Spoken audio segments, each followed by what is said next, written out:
Tataas na naman ang dugo nila dito. Dahil kinakantahan lang ni VP Sara Duterte yung impeachment, oh. Kinakantahan lang. Sisimangot na naman sila dito kapag nakita to ng mga taong gustong ma-impeach si VP Sara Duterte. Manggagalaitin na naman sila dito. Wala, oh. Walang epekto yung mga ginagawa nilang paninira kay Vice President Sara Duterte. Kinakantahan lang, oh. Oh. Ah, asar talo na naman itong mga to sigurado kapag nakita nila to. Yung arte, di ba may mga ganyan-ganyan pa sila, oh? Diyos ko, Lord, pasayo ako, Lord. Oo, pero, di ba, you don't have to prepare a video and become artista just so you would like to people to see na confident kayo. Hindi kayo confident. 62 days ang hiningi ninyo para sa inyong ang kay Inday Sara, 30 days lang. Oh, kaya abutin ng abutin na, oo, di ba? 10 days lang, ganun, oh. Abutin ng November, abutin ng December. Yay! Hindi nyo makoconvict si Inday Sara. Election season na next year. Ito, pakinggan nyo itong sinasabi ni Doc tungkol dyan sa mga dilawan at sa mga pinklawan. Pakinggan nyo po yung mga sasabihin ni Doc dito at saka yung tungkol sa impeachment. Pakinggan po natin yung kanyang mga pahayag. All about political convenience and their political agenda. Wala na pong iba. Okay? Kaya nga po, di ba, may mga progressives tayo, may mga dilawan, piklawan, from never again to why not. Di ba? Maliwanag po yun eh. Di ba? Yung dating galit na galit ka, ngayon niyayakap at niyayapos mo. Ibig sabihin, meron ka talagang niluluto. No? And at the end of the day, the point is this, no? They need to rally with BBM, and by 2027, when BBM becomes a lame duck technically, they will already launch their offensive against BBM. Because it's a free-for-all by 2028. And this is the reason why they are trying to work with the President if only to neutralize Sara Duterte. No? So, ganun lamang po ang laro ngayon, wala na pong iba. No? So, sana po sa ating mga kababayan, tignan po natin. Huwag po tayong maging bulag-bulagan dito sa nangyari. Kasi kung mahal mo po ang Pilipinas, makikita mo po talaga that we are not being run from leaders. Unfortunately, we do not have a leader at the moment. Yan naman po. Oh, ito naman, meron tayong mahiya naman kayo! Excuse mo na doon sa aking mga kaibigan dyan sa prosecution panel. Break ko na tayo sa pagkakaibigan kasi impeachment itong pinag-uusapan, Kasi yung mga kongresista na marami naman sa kanila mga kaibigan natin. But this time around, I would like to call your attention kasi Di ba kayo nahiya na gumawa pa kayo ng video para lamang sa inyong slow-mo video ng mga prosecution na parang mga artistang naglalakad, di ba na I am part of the prosecution panel. What is the intent of that video? Number one, sino ang gumasto sa video nyo? Taong bayan? Para lamang magpa-cute kayo? Ano yun? Para lamang sabihin confident kayong mananalo kayo against VP Inday Sara, dinadaan nyo sa pa-video-video. Tapos ang gagastos ang taong bayan para dyan because you are making it as part of your official task, being the prosecution panel. Paano yung arte? Di ba may mga ganyan-ganyan pa sila, oh? Diyos ko, Lord, pasayo ako, Lord. Oo, pero, di ba, you don't have to prepare a video and become artista just so you would like to people to see na confident kayo. Hindi kayo confident. 62 days ang hiningi ninyo para sa inyong ang kay Inday Sara, 30 days lang. Oh, kaya abutin ng abutin na, oo, di ba? 10 days lang, ganun, oh. Abutin ng November, abutin ng December. Yay! Hindi nyo makoconvict si Inday Sara. Election season na next year. At, Doc Roy, meron akong katanungan sa'yo na nilagay ko. Dapat bang mag-inhibit si Risa Hontiveros bilang Senator Judge dahil sa kanyang pagsabi na tatakbo siya laban kay Inday Sara as president in 2028. So tanong lang ito kasi alam ko katanungan din ito ng mga kababayan natin. Should she inhibit herself from the impeachment proceedings?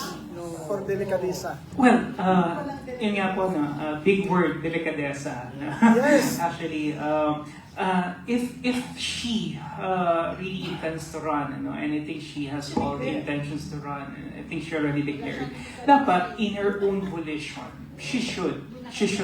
Because what we are impeaching here, or the person being impeached here, has already declared herself to actually run. So in short, pwede talagang maliwanag magkakaroon ng conflict of interest. And her vote will no longer be conditioned based on the premise of the evidences, testimonies, but rather based on her personal conviction to actually topple down another presidential candidate. Kumbaga para bang that's one presidential candidate in the running that she will be removing from the equation. And that will favor herself, definitely. No? So, on the question, I think we're very clear on that. Yusek, no, my stand on that is that she definitely should inhibit. No? And, syempre, alam naman natin siguro no, kung anong magiging boto ni Risa Ontiveros. There's without a doubt, no, she's one of the more vocal sabihin na adversary ng ating ikalawang Pangulo. And definitely, maliwanag yung ano yung magiging trajectory ng kanyang pagboto. Pero nga, dahil siya ay nagdeklara na, siguro dapat talagang mag-inhibit na siya sa pag-upo sa impeachment. Inihilo lang nila ang mga tao pero they cannot fool the Filipino people now. Style nila bulok. Paggawa tayo ng streamer, inhibit, Risa Ontiveros. Ilagay natin Pero sa inhibit. sabi ni Karina, Don't inhibit. Don't inhibit na lang. Kasi akala daw takot tayo sa boto at sa salita ni Risa Ontiveros. Isapit natin sa gate ng Senado. From a legalist perspective po, no, o yung tinatawag nating purist intent, okay, maliwanag po yung sinasaad ng ating saligang batas under Article 11, Section 3, Paragraph 6, no, that the voting for an impeachment constitutes 24 senators. No? So regardless whether they were physically absent, they are actually incapacitated at the time, or meron silang kung anuman, maaaring kaso or whatever it is that prevents them from physically attending, hindi po dapat mababawasan yung denominator. No? So it still is 24. No? So in this case, kung sakasakali man po na hindi makaka-attend si Senator Bato de la Rosa at saka si Senator Jinggoy Estrada, mananatili pa rin po yung denominator natin sa 24. Meaning to say, silang dalawa, technically, will be entered either a vote of abstain or a no. No? Pero kinakailangan pa rin nila ng 16 to convict. No? At ito po yung medyo gusto nilang baguhin right now, which I think the framers of our Constitution, particularly Chief Justice Hilario Davide and former Chief Justice Ascuna also have commented already. No? Their legal brilliance is really very much felt here dahil binabanggit nila hindi po pwedeng mabago. Dahil may mga kadahilanan. Basically, kumbaga meron talaga tayong tinatawag na legal rationality kung bakit hindi ito po pwedeng galawin. Number one, hindi po pwedeng ma-weaponize yung pagbabago ng denominator to suit a political convenience. No? Particularly, hindi natin siya pwedeng bawasan para lamang bigyang daan yung tinatawag nating political vendetta. Kasi kapag nangyari yon, we are setting a bad precedence, no, na maaari talagang magamit ng ating mga sa susunod na mga pagkakataon na magkakaroon tayo ng impeachment para talaga ibaba nila yung denominator para mas madali yung conviction. So ito yung tinatawag ko po na manufactured conviction. No? And this is something that we don't need at this point in time. Secondly, may mga teorya po kasi no, na kinakailangan nating balangkasin. Unang-una po rito yung tinatawag nating textualism or originalism theory. Meaning to say, kung ano yung pagkakalatag sa konstitusyon, wala po tayong ibang interpretasyon dito dapat. No? We cannot read it between the lines. So if the Constitution says that all 24 senators, hindi po natin po pwedeng bawasan yon. Although there are legal grounds, no, po pwede natin itong bawasan. Basically, kung meron talagang death, no, if they resigned or if they were expelled by 2/3 majority nung kanilang mga kasama sa Senado, yun lamang ang maaring magdahilan. Pero kung kagaya nga noon, yung sinasabi natin sa kaso ni Senator Bato and Senator Jingo Estrada, it surely does not apply. No? Another thing is yung high bar principle. Sinasabi rin dito sa teorya na to na itinataas natin yung bar ng isang impeachment proceeding primarily because ang inahalal dito ng taong bayan na gusto nating tanggalin ay talagang binoto at large. And if we are talking about the Vice President, she was voted by 32 million Filipinos, the highest in history. And kung ang pagbabatayin lamang natin ay yung boto ng iilan para siya ay tanggalin dito, pwedeng whimsical yung ground, pwedeng arbitrary, and certainly this is not in consonance with what the public truly wants. Sasakit talagang ulo nila dahil hindi talaga nila makonvict ang Vice Presidente na si Vice Inday Sara Duterte. Hindi nila makukonvict kaya sumasakit talagang ulo nila. Yung sinasabi nila na confident sila na makonvict si VP Sara Duterte, puro salita lang yan. Pero ang totoo niyan, hirap na po sila kung anong gagawin nila para makonvict nila si VP Sara Duterte dahil wala po talagang bilang ng mga senador para makonvict si VP Sara Duterte dahil 16 po talaga ang kailangan bago ma-convict sa boto si VP Sara Duterte. 16 ang kailangan ng mga boto.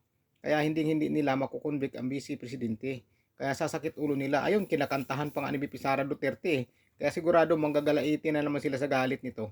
Pag nakita nila yung video na kumakanta si VP Sara Duterte, sigurado lalo na sila ni Senador, sila ni Congressman Laila de Lima, sila Luis Tro, sigurado sa kasiri doon, magsasalita na naman yun kapag nakita nila yung video na kumakanta si VP Sara Duterte. Walang epekto yung mga paninira nila. Tinatawanan lang ni Vice President Sara Duterte, kinakantahan lang. Kaya asar talo na naman itong mga to.